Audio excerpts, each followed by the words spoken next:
Salut tout le monde, bienvenue dans cette nouvelle vidéo où on va tester cet aspirateur de marque JBL.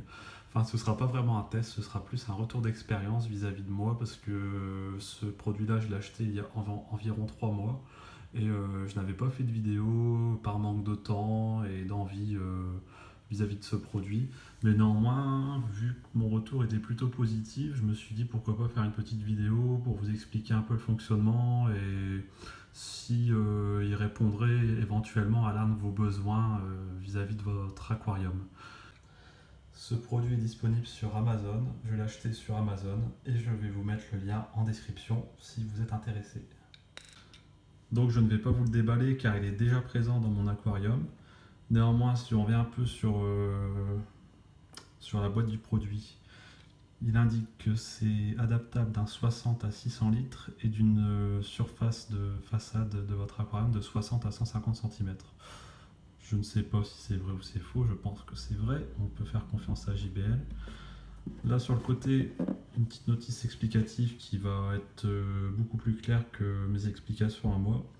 Aspirateur de surface pour clarifier la surface de l'eau de l'aquarium raccordé sur un filtre JBL Crystal Profi comme par hasard ou un autre filtre externe. Moi je l'ai raccordé sur un filtre externe de la marque Fluval.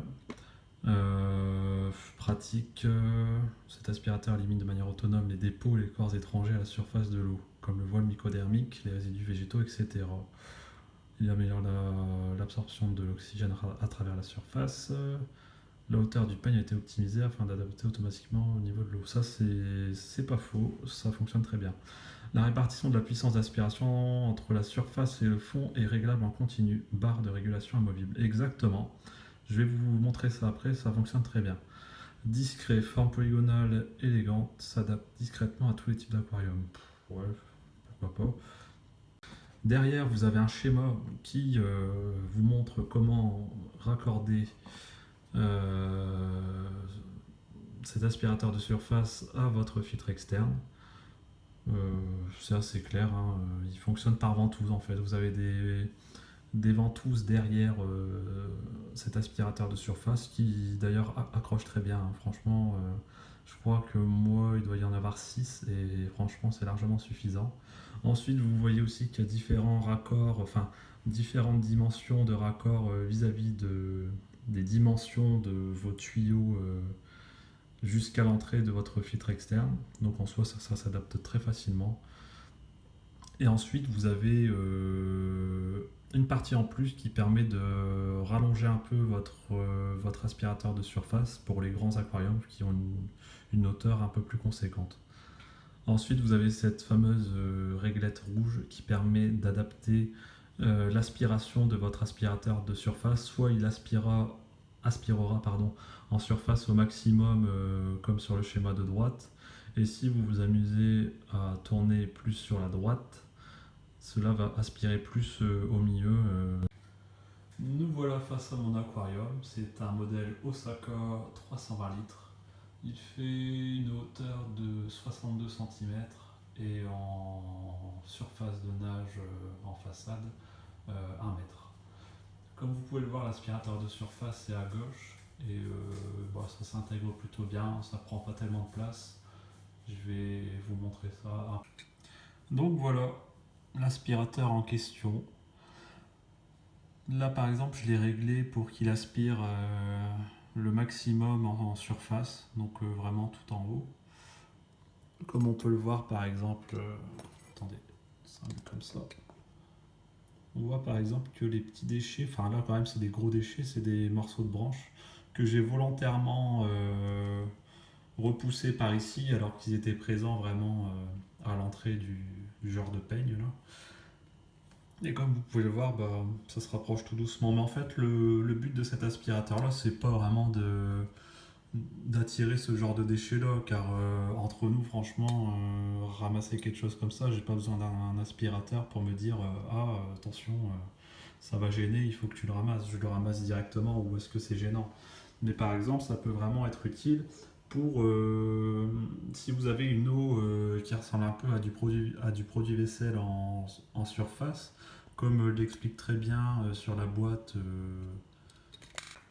Le voile mycodermique, voilà, le nom scientifique, ou pour les aquariophiles experts ils diront le voile mycodermique. Moi, je vais dire un peu la sorte de produit vaisselle qui reste en surface et qui est très désagréable à l'œil et qui doit être aussi désagréable pour votre population. Donc voilà.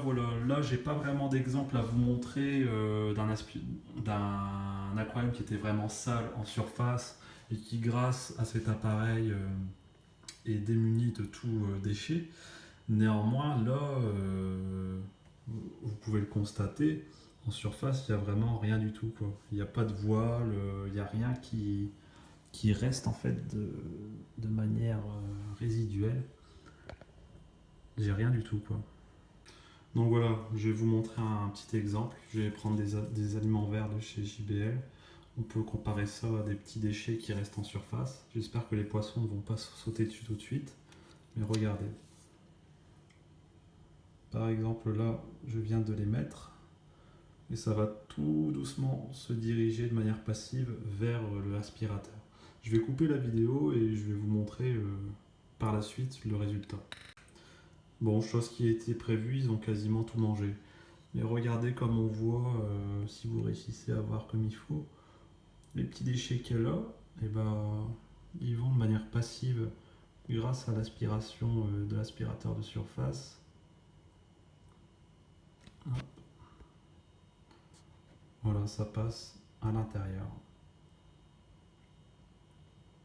Donc là, c'est des micro-déchets, c'est normal que ça part dans le filtre externe, il n'y a pas de miracle. Mais si néanmoins c'est des morceaux de feuilles comme ceux-là, ou des morceaux de feuilles un petit peu moins grands mais qui restent gênants sur votre aquarium, bah, l'aspirateur de surface va les retenir, comme ici par exemple. Et vous avez juste à récolter par la suite. Et regardez, il y a encore de la nourriture qui s'en va grâce à ce miraculeux aspirateur. Donc voilà, par exemple, là on va se servir de la genre de tirette rouge qui va permettre de baisser le niveau d'aspiration en surface pour que ça soit réparti un peu plus en dessous à ce niveau-là, si vous voyez bien. Regardez, je vais tourner la tirette. Excusez-moi, moi je dis tirette, mais sûrement pas une tirette ou autre. Et regardez, il y a quelque chose qui s'abaisse. Et l'aspiration va être répartie entre ce niveau-là et là au-dessus. Comme vous pouvez le voir, ça a un peu diminué. Alors que si je le retourne dans le sens inverse, l'aspiration va redevenir plus forte.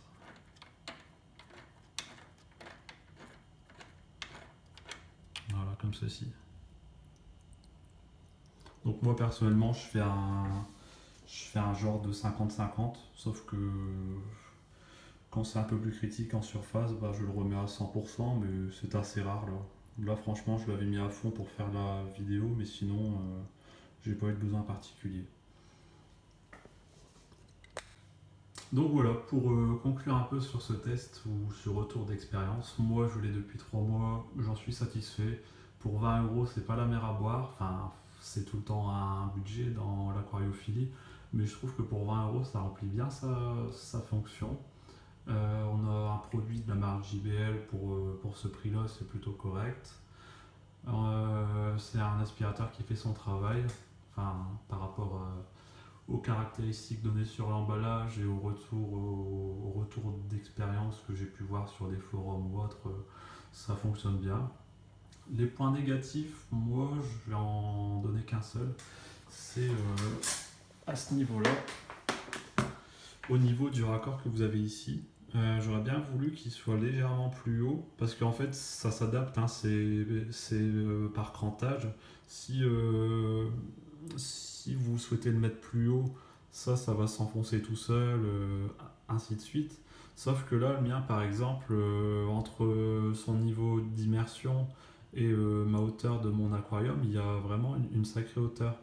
Et enfin, une sacrée longueur. Et le souci, c'est que je peux pas l'enfoncer plus parce que sinon, ça se désadapte et malheureusement, ça ne fait plus son travail. Donc voilà, c'est mon point négatif. Sinon, je n'ai rien à reprocher d'autres vis-à-vis de cet aspirateur.